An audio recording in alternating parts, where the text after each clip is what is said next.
Good morning everyone. Today we're going to report the ecological literacy. Here are the objectives. After the lesson, the learner should be able to: first, define ecological literacy, distinguish among environmental literacy, ecoliteracy, and ecological literacy, describe an ecoliterate person, and recognize individual and collective roles in protecting and rehabilitating the environment and ecosystem. Ayon kay John Lyle, ang pag-unlad ng ecological understanding ay hindi lamang ito basta isang paksang dapat malaman o matutunan, kundi isang pangunahing pagbabago sa paraan ng pagtingin natin lahat sa mundo. As we know, many environmental challenges such as climate change and excessive environmental degradation have reached a tipping point. Alienation from nature contributes significantly to the progression of these environmental issues. Ecological literacy is critical for business and political leaders as well as to the student at all educational levels. Now, what is ecological literacy? Ecological literacy refers to an individual's understanding not only of ecological concepts but also of his or her place in the ecosystem. The term ecological literacy was first introduced by David Orr in 1989 in his essay Ecological Literacy. Knowing, caring, and practical ability are the foundation for ecological literacy according to him. He pointed out that the root of environmental crisis is the individual's inability to think about ecological patterns, system of caution, and long-term effects of human action.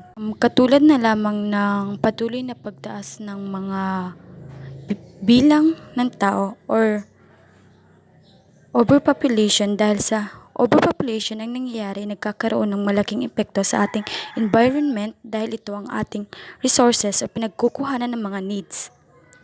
Ang overpopulation ay nangangahulugan ng pagtaas ng pangangailangan para sa pagkain, tubig, pagbahay at enerhiya, pangangalagang kalusugan, transportasyon at iba pa.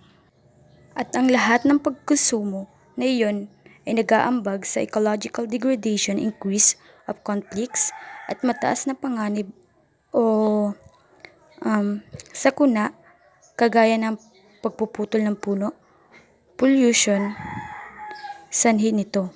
At iba pa katulad ng water pollution, climate change, global warming na dulot ng tao, kung kaya kailangan natin maging aware kung ano ang dalang panganib ang ginagawa natin sa ating mga sarili at epekto nito sa atin sa mundo, kung kaya atin makita ang halaga ng ating kagubatan, kapaligiran at isa rin ang sanhi ang technological developments.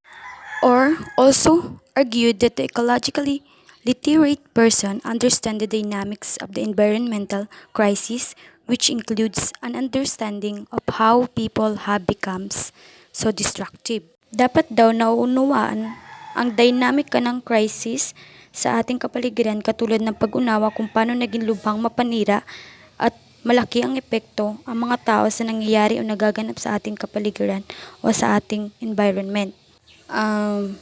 An ecologically literate person understands that we are all part of a living system and what key principles such as interdependence and interconnectedness, kung saan itatranslate natin yung understanding into action na nagpapakita ng conscious efforts to mababasa ng mga negatibong epekto sa ating life-sustaining system at ma-maximize value contribution to our collective well-being ngayon at para sa mga susunod pa na henerasyon.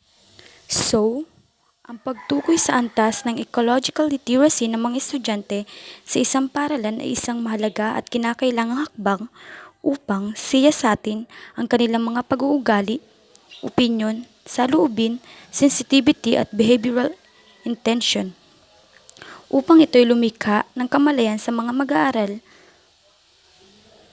Kung kaya, mahalagang pagyamanin ang tama at sapat na kaalaman upang matiyak ang positibong approach sa ating environment. Ayon naman kay Kaya Glue, that positive attitudes and values toward the environment are acquired with a good knowledge. I agree dahil kung magiging positibo o meron tayong magandang pag-uugali, magiging maayos o maganda ang resulta nito. Kung meron tayong positive behavior, proper values in ourselves, toward in our environment, magkikita natin ang halaga nito. Hindi tayo magkakaroon ng interest o gagawa ng anumang bagay na ikakasira ng ating kapaligiran. Sa madaling salita, meron tayong environmental awareness and sensitivity towards the environment. Having enough knowledge on the environment will create positive attitudes towards the environment. Therefore, having this behavior is very important and have a greatly impact to our environment. Kung pipiliin natin magiging positibo at maganda ang magiging resulta o ang gagawin natin sa ating kapaligiran. So we must realize that our values affect the environment.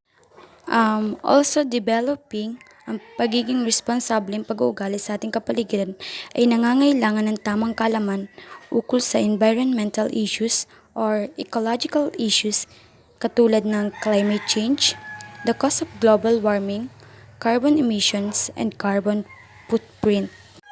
There has been an increasing concern with enhancing ecological literacy in society. The current literature in ecological literacy emphasize the role of scientific knowledge and ecological thinking in identifying cause-effect relationship in socio-environmental system. In order to allow more enlightened decision-making, therefore, its primary pedagogical goals are cognitive and experimental. Ito ay naiiba sa mas malawak na konsepto ng environmental literacy na isinasama ang civic literacy na may kinalaman sa pagbabago sa mga pag-uugali, also contains affective and moral pedagogical goals.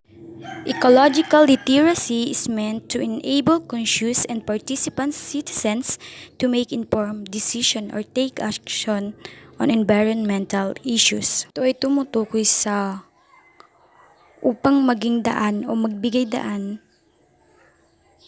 ng mga kamalayan at ang bawat mamamayan na gumawa ng maayos at matatalinong pagdesisyon at pagkakaroon ng pagkusang pagkilos sa mga isyong kapaligiran. Katulad ng pagbo-volunteer o pagkikilahok sa mga environmental activities. Dumako naman tayo sa characterizing an ecoliterate person. Dr. Tom Pook, 2002 of Lakehead University, characterized an ecologically literate person of the 21st century as the responsible lifelong learner, strive to improve the human condition and the environment within the context of self, human groups, the biosphere, and the ecosphere. Sa madaling salita, mayroong pagmamalasakit, pagmamahal, at pagkakaroon ng magandang pag-uugali at iba pa. So, the ecologically literate person, in order to achieve the aforementioned ultimate goal, should become, first, an inquirer, kung saan aktibong tinitiyak ang mga pangunahing kasanayan at kaalaman upang maisagawa ang mga ecological responsibilities na kung saan nagbibigay din ito sa kanya na maabot ang kanyang sariling potensyal at lugar sa physical at natural na kapaligiran. Second, a reflective learner. Tumutukoy sa nauunawaan ang halaga at mga limitasyon ng kaalaman ng bawat tao, ang kapangyarihan at mga limitasyon ng natural na mundo. Ang role or papel ng intuition sa tunay sa mga hangarin sa buhay at ang mga role ng sarili na ipinapakita sa personal na salaysay ng isang tao. Third is the intelligently self-directed, kung saan nagtatakda ng mga bagong layunin sa pag-aaral, bumubuo ng plano para makamit ang mga layuning ito. Sinasagawa ang mga planong iyon sa isang flexible na pamamaraan na nakadirekta sa pagtatanong na sumasalamin sa buong proseso. Fourth is morally responsible. Ang namamahala sa mga aksyon na may mga tuntunin katulad ng responsibility, paghahanap ng katarungan o seeking justice at equality for all na nagpapanatili ng maayos na relasyon sa bawat isa. Fifth is the ecologically responsible, kung saan it embodies ecological ideals in daily life. And lastly is the seek self-transcendence, who moves sa mga limitasyon ng personal na ego sa pamamagitan ng pagkilala sa mga pangkat ng tao sa nakaraan at kalikasan, flora at fauna, ecosphere na lumalampas sa individual na buhay sa saklaw at sa panahon. Ang ecologically literate person ng 21st century ay nararapat na may positibong pananaw sa buhay batay sa pananampalataya ng pagkakaugnay at mayroong kapasidad na mahusay na magsagawa ng mga kabuluhang gawain sa buhay at na maaaring mag-ugnay ng mga gawain. Ang pagkakaroon ng ganitong pananaw ay nagbibigay daan sa kanya na tingnan o obserbahan ang karanasan ng mga tao ng positibo at lahat na nabubuhay ng pagpapakita ng pagtulong, concern, sympathy towards other people or in the neighborhood, especially po naman tayo sa environmental, ecological literacy and ecoliteracy. Frameworks for ecological exhibit a high degree of similarity with frameworks for environmental literacy, in that both sets include similar affective, knowledge, cognitive skills, and behavioral components. However, what most differentiates ecoliteracy from environmental literacy is the clear emphasis on sustainability and the introduction of spiritual, holistic components expressed in terms of celebration of creation, spirit, and reverence for the earth, and expansion of the soul. An ecoliterate person is prepared to be an effective member of sustainable society with well-rounded abilities of head, heart, hands, and spirit, comprising an organic understanding of the world and participatory action within and with the environment. Sinasabi nito na ang isang ecoliterate person ay handa upang maging isang aktibong at epektibong miyembro ng sustainable society to become more sustainable, to protect the environment, the earth, and the future generation by reducing the amount of earth resources that the human use to help to protect it, with well-rounded abilities of head, heart, hands, and spirit, comprising an organic understanding of the world and participatory action. As we know, we cannot deny we are producing resources, using energy, and creating waste at a rate which isn't sustainable, that leads to environmental issues such as pollution, climate change, which cause harm to the environment, wildlife, and of course on us human. Therefore, we need to make small changes and to be a ecoliterate person by saving energy, use reusable alternatives, use renewable energy, recycle and reuse, tree planting or planting in our background to save water, drive less, wear sustainable clothes, use eco-friendly products, and so on. We should realize how nature sustained life and embrace sustainability as a community practice. Environmental literacy, ecological literacy, and ecoliteracy. I will going to present a table, and you will distinguish the differences of these three. Environmental literacy. The general conception of environment is problem build up values, and the dominant educational objectives are develop problem-solving skill from diagnosis to action, develop a system of ethics, adopt environmentally responsible behaviors, and the primary pedagogical approaches of environmental literacy is cognitive, pragmatic, affective, and moral. And the examples of strategies are like case study, issue, analysis, problem solving project, analysis and clarification of values, criticism of social values. Next is the ecological literacy.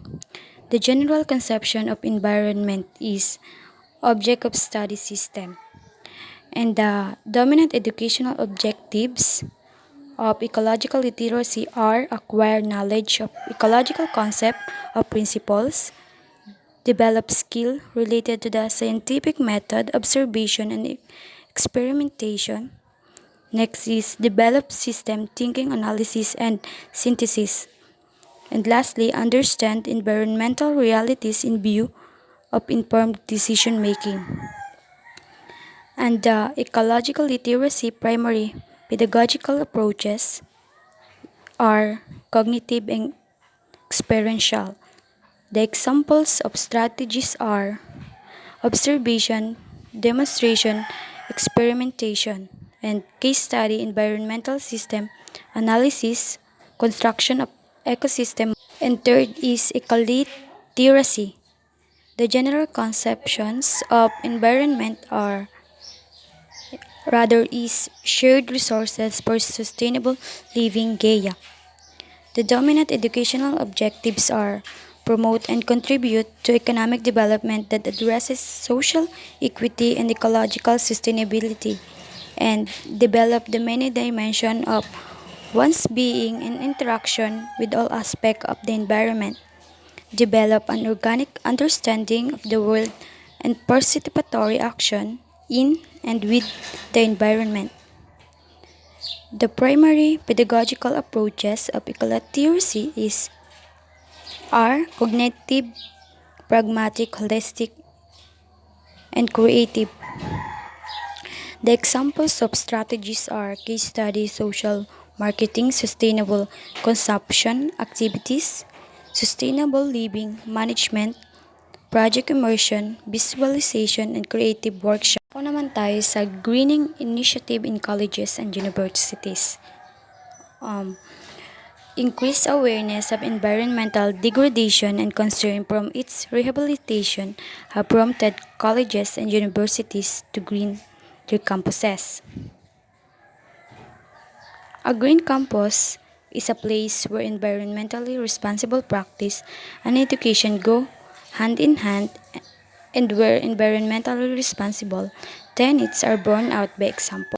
The Green Campus Institution is a model environmental community where operational function, business practices, academic programs, and people are interlinked, providing educational and practical value to the institution, the region, and the world. The Green Campus program in school and colleges enables schools, colleges, and universities to conserve natural resources and sustainability, like of coastal cleaning.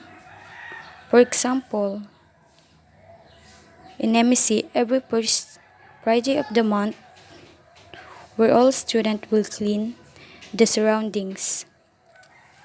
And there are some programs where school volunteer to join in tree planting and other environmental activities. So there are department assigned and having forum for all students about environmental awareness and more about environment, and especially educate students to be a role model and ecoliterate person. Greening initiatives, although challenging and demanding, yield significant benefits in the long run. First, environmental and economic sustainability. Ang kultura daw nagpagpapanatili sa buong sistema ay nagkakatulong na mapanatili at mapahusay kung ano ang pinapahalagahan ng institusyon ngayon at para sa hinaharap. Next is reputation as a leader through example. Ang mga kolehiyo at universidad ay nag-aalok ng mga kurso sa pamamahala sa kapaligiran, inhenyero, mga batas at regulasyon, assessment. Ang mga hakbangin sa pagtatanim ay nagpapatunay sa kanila ng mga pagkakataong may sagawa ang kanilang ipinaparangal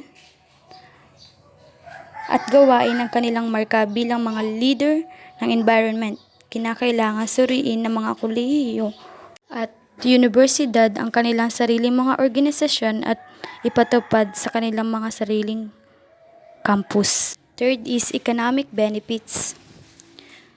Batay ito sa programa sa pag-audit sa kapaligiran na nagpapakita ng basura at kawalan ng kakayahan na nag-uugnay sa mga aktibidad sa campus, kasama ang pagkilala sa mga alternatibong environment-friendly ay maaaring magbunga ng malaking pagtitipid sa gastos para sa institusyon. Is real-life work experience for your students. Tumutukoy ito sa pag-audit sa kapaligiran. Ang mga pagsusuri sa pag-iwas sa polusyon ay maaaring isama sa curriculum na nagbibigay sa mga mag-aaral ng hands-on investigate at karanasan sa paglutas ng mga problema na maaari nilang dalhin sa kanila kapag pumasok na sila or pag nagtatrabaho na sila.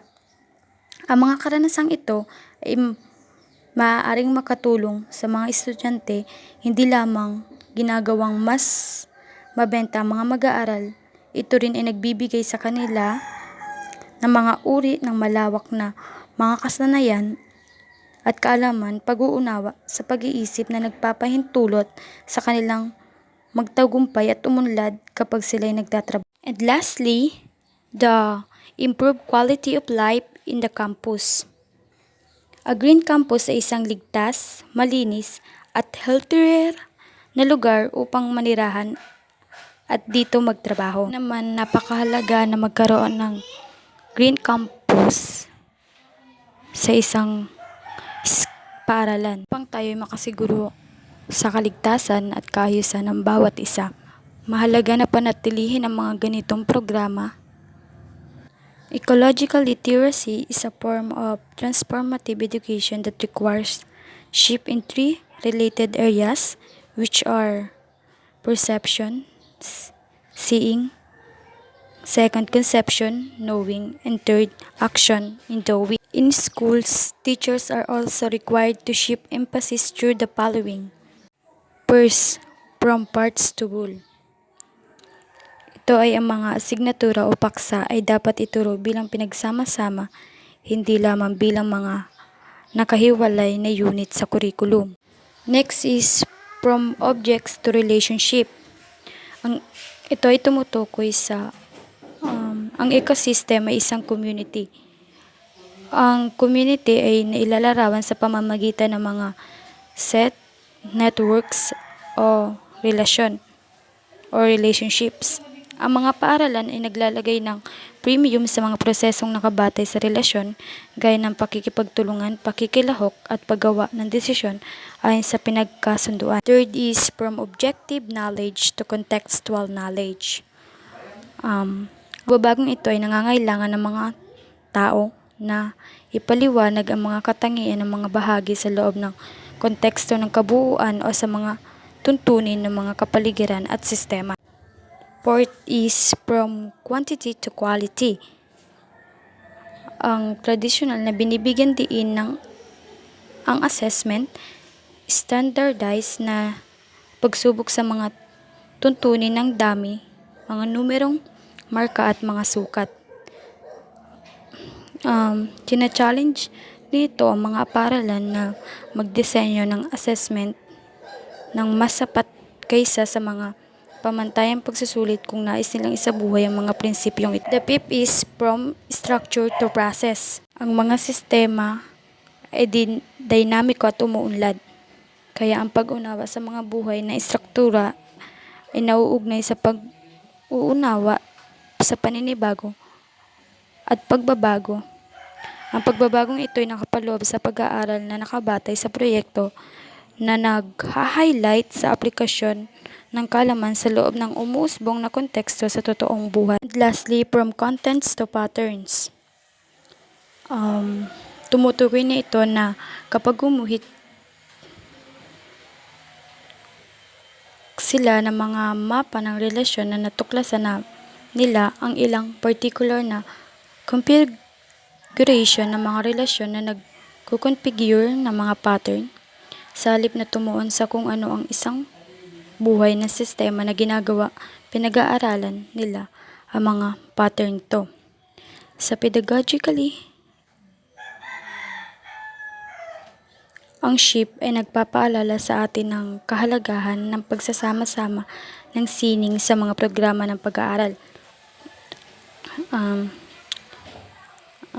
Binibigyan din nito ang mga bata or estudyante kahit sa murang edad na makilala, mapakita at mapahayag ang mga